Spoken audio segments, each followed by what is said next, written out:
Welcome back to Bump Love. We are still with the beautiful SSP Maureen Atuhaire, Acting Commissioner, Child and Family Protection Department.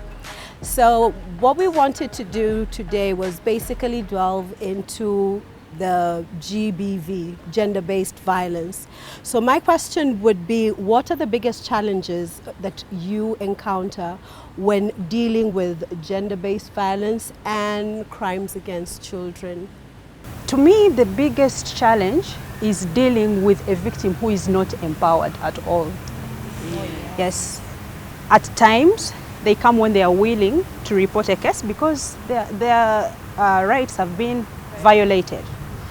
But the next minute keeps on changing their position. They are indecisive, they have so many things at the back of their mind. What is the society going to think about me? How about my children? How about the father probably is a breadwinner? How are the friends going to look at me? And what do I do? Where do I go back? Do I go back home? Do I just sit and look on? So that's the biggest challenge. And once a victim is not economically empowered, they can't be able to make decisions that they can stand by themselves. But we also have a section of men who are being also abused.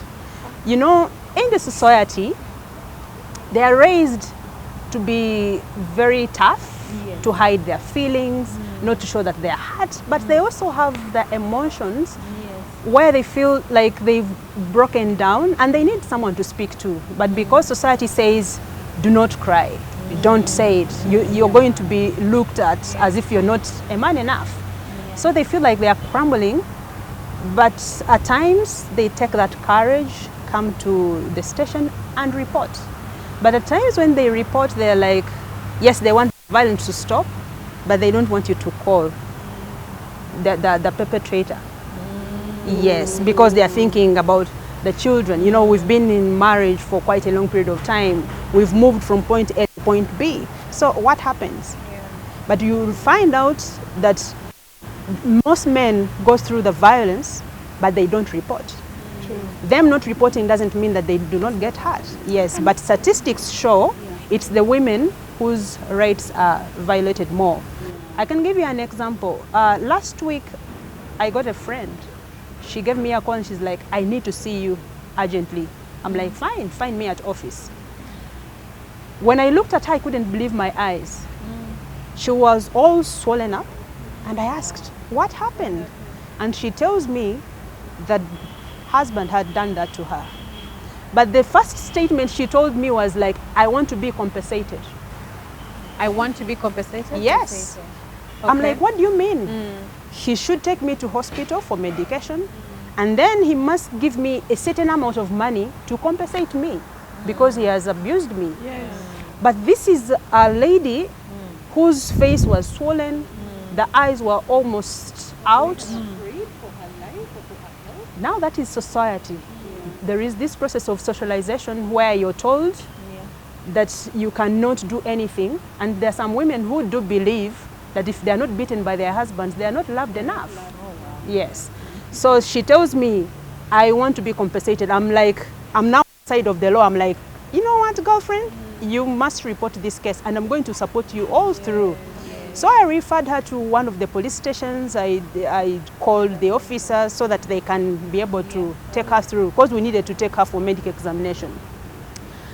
But the next day, she went back and said, I've forgiven the man. We sat, he gave me the money that I wanted, and now me, I'm okay with that. So where does that leave us as law enforcement officers?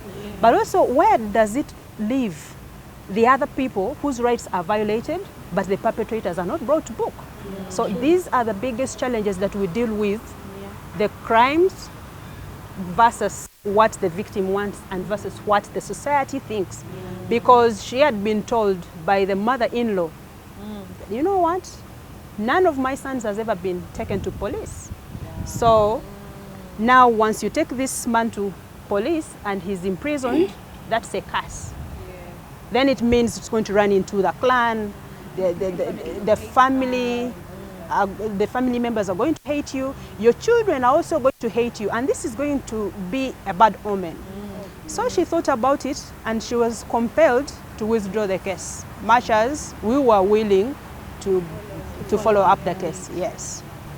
So that's so unfortunate, and sort of leads me to my question, because we're just coming out, not just coming out, we had a lockdown period because of the COVID pandemic, and we had, with a lot of regret and sadness, that the lockdown period triggered a lot of domestic incidences, even sexual harassment for the young girls. A lot of girls, school-going age, were getting pregnant.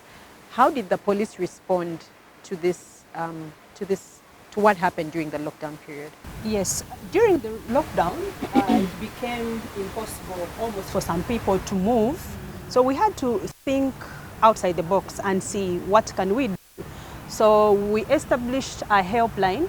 We named it a GBV helpline to enable those who cannot be able to move from point A to B to make sure that they can give us a call so that we can respond. And most calls that we were getting were from women saying they were battered by their husbands, they were not providing, and a few of the men who were saying that they were also being battered by their wives. But then when you try to call again, like you're following up on the case, then someone tells you, I think you've called the wrong number. Can you imagine? Yes. Wow. You dispatch police officers and they fail to locate the area. Yes, because you're actually following the directions. By given to you by the reporter. So they're like, I think you've called the wrong number. Yes, or they will tell you the number that I used belonged to a neighbor, and I don't want them to know it's me who called. So they just want their identity to be kept hidden. And then definitely when you don't have any leads, you can't lead anywhere. Sure. But I want to appreciate the few who would take it a step forward and follow up the case. But at times they are being let down by the community members and the family members. But still, they kind of get helped. So this is my message to the public members out there, that no one deserves to be beaten, no one's rights need to be violated. The law is there to protect you. If you don't want to come to police, you can talk to a neighbor, you can speak to a friend, you can go to the LC, or you can straight away go to court. But make sure that you do everything that you can so that you are helped.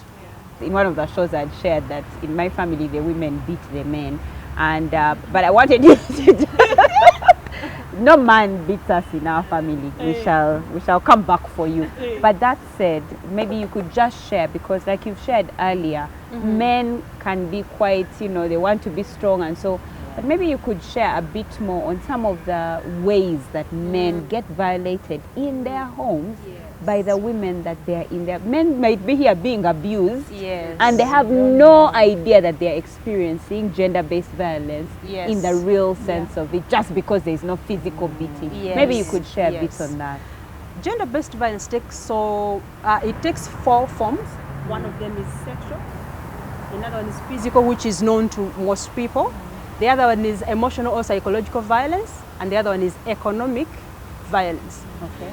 Now, with men, they face more of sexual violence, where they are denied conjugal rights. I had a feeling. Yes. So many men are violence. Yes, that's domestic violence. To refuse to give some. Yes. And when you're brought to police, you have a case to answer. My question is, how many times a week? At what point does the man say, I've been violated? Is it when I refuse once, twice, or after 1 year? We are being violated? No. It depends on how you relate with your partner. Because you may be saying, I'm sick, I'm this, I'm that, every time you're giving excuses, and you're not making it up to your partner. But they hear rumors, and at times not rumors, that you're serving someone else. Yes. So why would you do that? But also, it's not necessarily that you're moving out with another partner, but you're refusing to understand the needs of your partner. Sex is a section, rather it's a need. How many times? I may not be able to answer that, like how many times, but make sure that you understand your partner and you're willing to cater for that need. Yeah. Because if you do not do that, it's going to be the cause of domestic violence. Trust me. Yeah. It Yes. might not even be someone outside. Some women Yes. self-satisfy, and yet their partner or husband is right next to them asking for some, and she's like, no, but she's self-satisfying. That is... In Yes. his presence. Well, even if not. Then first comes nga she's kawa. Yeah, And but she's I think refusing. Maybe you have an If she's STD refusing, or something. this conversation, pumla, over to you every day. I don't know how telling this you. conversation took this tangent. I just wanted to talk about another form of violence that usually affects more men, the economic bit of it. Yeah, you've always had men complain that we women at times do not maybe contribute towards the well-being of the family. And we're like center ya chikazi. Yes. Yes, but there are some women who do contribute, and according to the statistics that we have, it's many women are actually taking care of their homes. They're footing all the bills. But we have another category of women that do not contribute towards the well-being of the family. But then we also have those ones that do not have that financial literacy. Maybe they don't know how to handle the finances, they cannot budget, they can't sustain anything. And the men keep on giving. Maybe they set up a business for you, and the money just it just vanishes. so the man can report to you. Yes. So at times they buy property, and which is the biggest challenge now. Yeah. You accumulate property together after a period of time, but you're fighting over that property. Maybe one of you isn't accessing this kind of property. Yeah. Or at times the woman sweeps the house clean and relocates to another area. Yeah. But yet she expects you to provide for the children. Yes. So that's the biggest challenge that we have. Usually when the men come in, they're either raising economic violence or they're sexual violence. Oh, wow. But then the physical at times happens, at times it doesn't. But when there is economic violence, definitely there will be psychological or emotional, and it may lead to sexual violence because one of the partner is denying the other conjugal rights. Wow. Yes. Afande, thank you so much for this information. I just want to find out, so how does one reach your department? Should one witness a domestic or child-related crime? One, you can just give us a call on our GBV toll-free helpline. It is 0800 199 195. Alternatively, you could go to the police that is next to you in your area of residence and file this report. Or if you do not go to police, you can as well go to a neighbor or an LC. But trust me, when you come, we are able to help. Before we close, I just wanted to find out how it is like for you to work in the police force as a woman, especially this beautiful. Oh, Yeah. She made rounds on the internet a while ago, and all the men were like, "Come arrest me, I'm ready." Yeah. She wanted to, you know, they all wanted you to go for them. Okay. I think to me it's quite inspiring that I get to speak to so many people. But also I could be a role model for someone out there, because we need the women in the Uganda Police Force. When we are dealing with these cases, we do not need men alone. You realize that women can come in to listen to victims who are female. When it comes to interviewing them, taking statements, escorting them for medical examination, and also to compete in this masculine kind of world. So to me, it's such a blessing that now I can be able to speak to so many people, but also contribute to my country. Yeah. So Wow. I love it. My daughter wants to be a policewoman. Where is Bianca? Okay, she's not here, but she really Yes. loves to be a Yes. policewoman. Originally, people thought that maybe forces are for the uneducated, failures, Clearly who have not made it in life. But I think we've proved you wrong. Oh yes, you have. Yes, we have professionals within professions in the Uganda Police Force. Personally, I'm a teacher by profession. Really? Yes. Wow. Yes. So Bianca, right? Yes. Yeah, she should finish her education first, Yeah. and then she can bring her expertise in the Uganda Police Force. Yes. The police is here for us. If you see something, witness something, don't keep quiet. because the person who hits and the person who watches while they hit are all equally guilty. Until next time, with love from Bump Love.